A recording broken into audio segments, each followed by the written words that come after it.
Welcome to the Deep Dive. Today we're taking a look at a news report about those really devastating tornadoes that recently hit Kentucky and Missouri. That's right. Our goal really is just to quickly get a handle on what happened, the key points. hmm The initial reports, they paint a pretty grim picture. Loss of life, destruction. Yeah. Let's get into it. Absolutely. It's important to understand the immediate impact, but also maybe think about what these kinds of events signal more broadly.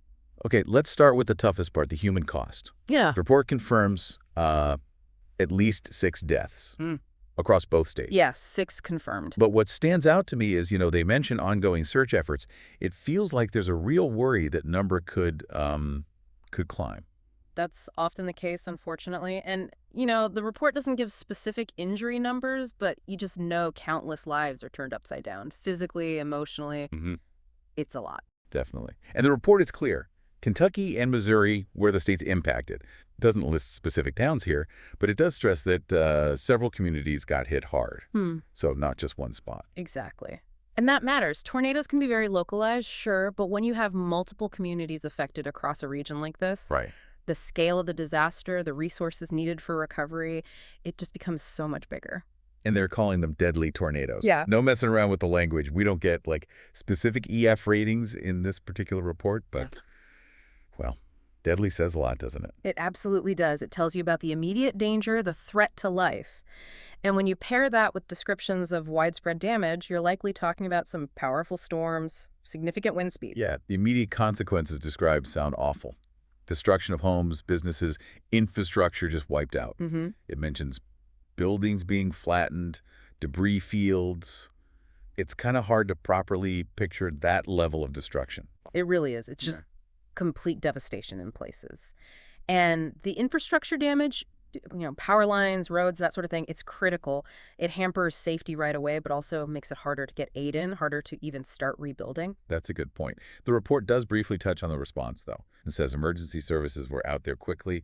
Search and rescue started. So some positive action happening right away.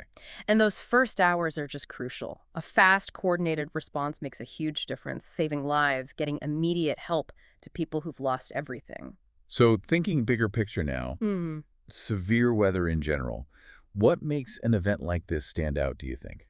Well, one thing to consider is maybe the geographical spread. Tornadoes happen, yes, but having significant events across 2 states like Kentucky and Missouri, relatively close together in time, it does make you look at the atmospheric setup that allowed for such widespread severe weather. Right, the conditions that sparked it all. Exactly. And beyond the immediate disaster, what are the sort of broader things we should be thinking about after reading this?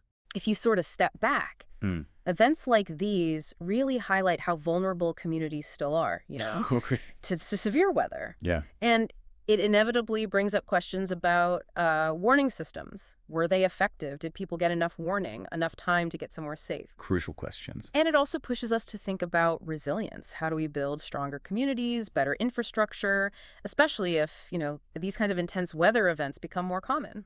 Okay, so let's quickly recap then. Our deep dive into this report really underscores the tragic impact of these deadly tornadoes in Kentucky and Missouri.